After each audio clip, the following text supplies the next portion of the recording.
tres conceptes que cal establir clarament, perquè ens confonem tots, jo ara ja procuro no confondre'm, però molta gent es confon.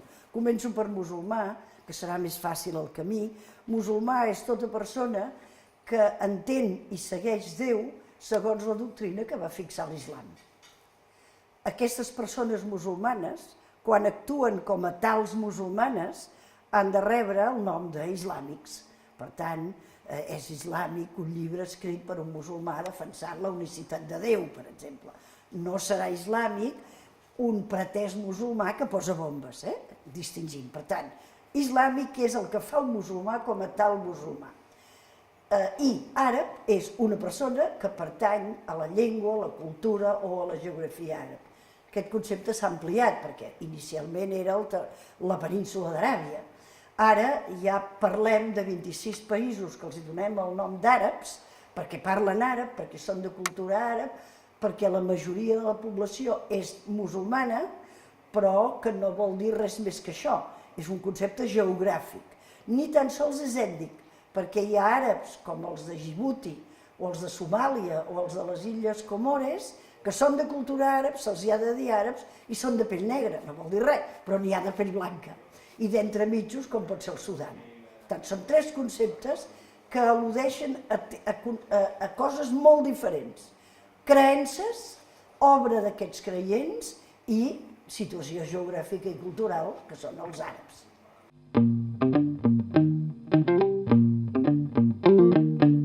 Això a mi m'ho van fer la setmana passada, perquè hi ha un acte a Badalona i em van demanar que definís l'islamofòbia. Em vaig trobar a la primera sorpresa, a cap diccionari apareix aquesta paraula. Sí que apareix a Viquipèdia, més llarg, i jo havia de fer aquesta definició amb una ratlla. Si me'n recordo bé, primer vaig tenir problemes per trobar amb una ratlla definir, i vaig acabar dient, i dic, és el rebuig sistemàtic a tot el que pertany a l'islam com a o ho sembla. Rebuig vol dir, doncs, hi ha diversos graus de rebuig que poden arribar a l'odi. Sistemàtic vol dir que es fa sense pensar, continuadament, visceralment, podríem dir. A tot el que és islam, a tot el referit a l'islam, l'islam avui explicarem què és una manera d'entendre Déu tan seriosa com pot ser una altra, i o ho sembla, aleshores jo m'estava referint o em refereixo a coses que ens venen com a pertanyents a l'islam i que no ho són. Poso, per exemple, el pretès estat islàmic, que ja seria hora que aprenguéssim a afegir-hi la paraula pretès, que tampoc és tan llarga, i que, evidentment, no és islam, malgrat que sí que és veritat que ha sorgit de l'àmbit de l'islam. Però, si em permets, vull imitar a una persona que ha estat segrestada mesos, potser més d'un any, en aquest pretès estat islàmic, que és el periodista del periòdico Marginedes, i aquest va dir una cosa que em va semblar molt assenyada, va dir, si hem d'entendre que és islàmic aquest estat que se'ns ven com a islàmic, és el mateix que entendre que el Ku Klux Klan és cristià. Per tant, xapó pel senyor Marginedes, i el copio des que ho vaig sentir, que deu fer 3 o 4 dies.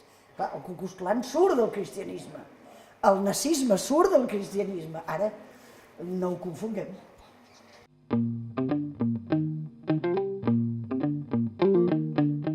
Evidentment no hi ha dia, és molt antiga, molt antiga. Vull dir que a l'edat mitjana, quan se'ns parla encara ara, afortunadament se'n parla més en castellà que en català, d'això que ara diré. Es parla de l'Espanya de les 3 cultures, això és una camama, això és una fal·làcia, no va existir perquè els cristians odiaven els moros els jueus i tots 3 s'odiaven entre si. Hi va haver no coexistència, sinó conveniència. És a dir, ara el tolero perquè m'interessa i tant ho feia un grup com l'altre dels 3. Per tant, posar-hi data, no ho sé, és més antic que el Napeu, això sí. Primer neix la judeofòbia, és a dir, per què? Perquè els jueus són els deïcides i els musulmans venen més tard. Jo abans he dit moros tranquil·lament, però no hi havia cap mena d'intenció d'ofendre. No se sap quan neix, però és molt més antiga que el que volen dir ara alguns. A què em refereixo? A Facebook corre una frase del títol d'un acte que ha dit que es faria demà, que el títol d'aquest acte és «La islamofòbia és l'antijudaïsme del segle XXI?» Doncs sí, perquè abans del segle XXI hi ha hagut més antijudaïsme, però és que no se n'ha de dir antijudaïsme, el que era antisemitisme. El que passa que els jueus es van apropiar d'aquesta idea i van dir és el que va contra nosaltres. Els musulmans també han patit fòbies.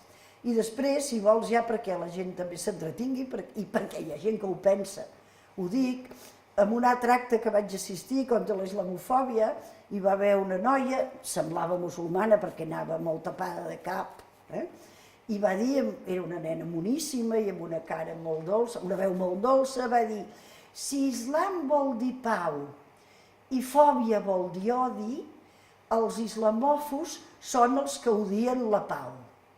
I jo vaig dir, compte amb els sislogismes, maca, perquè això no va, no va.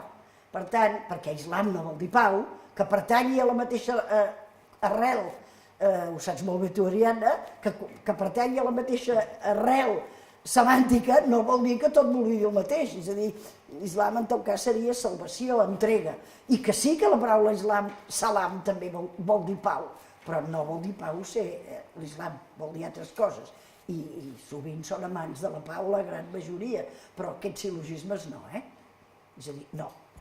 I ho he dit perquè hi ha gent que ho diu, està corrent, sobretot per les xarxes, i crec que s'ha de combatre, i s'ha de combatre perquè hi ha gent que ho pensa, i a més val educar, és la meva feina.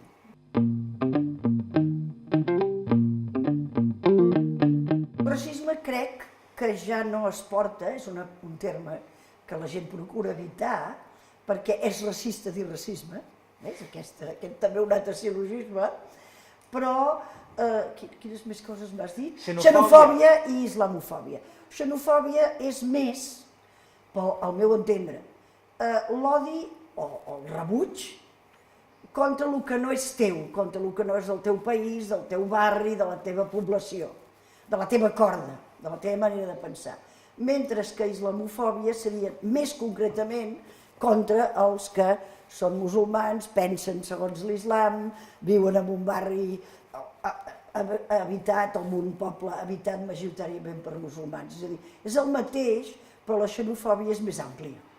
És un concepte més ampli. Un francès pot tenir xenofòbia respecte als immigrants espanyols, o un alemany.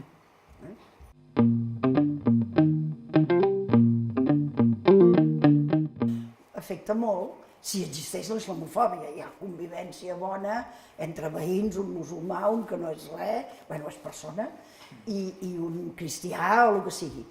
Hi ha molts exemples de bona convivència. Ara, més que l'edat mitjana, insisteixo.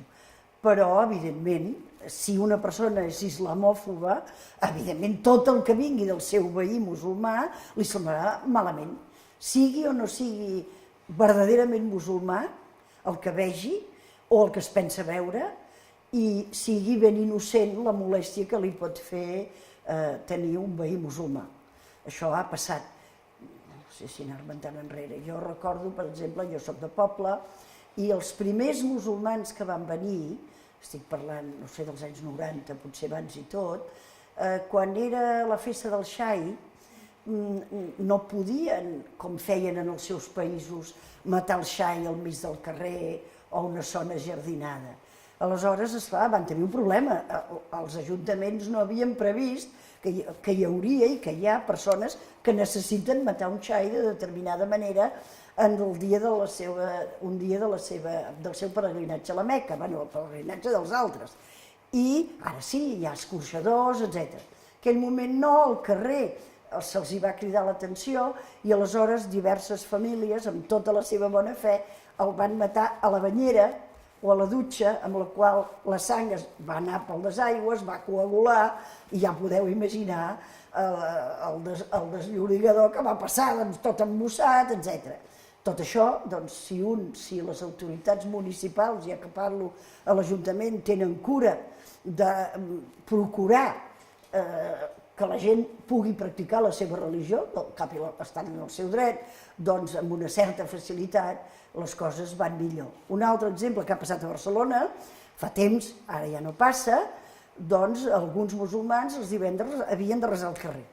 Al carrer, sobretot aquí al Raval, carrers estrets, no cabien entre cometes mesquites, és a dir, els oratoris, i aleshores sortien al carrer, naturalment, era un desordre pels vianants, pels cotxes o pels que vivien allà.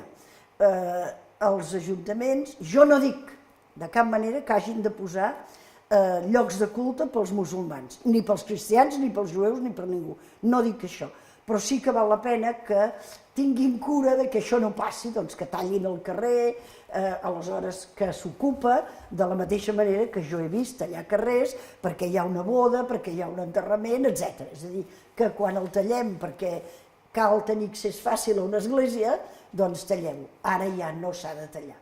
Una altra solució ha sigut poc, però ha sigut que les esglésies que hi ha en aquest país tan buides, doncs cedissin espai per a aquesta gent que vol anar a resar. Al cap i a la fi s'està resant a un mateix Déu. Per tant, no costa gaire cedir-los.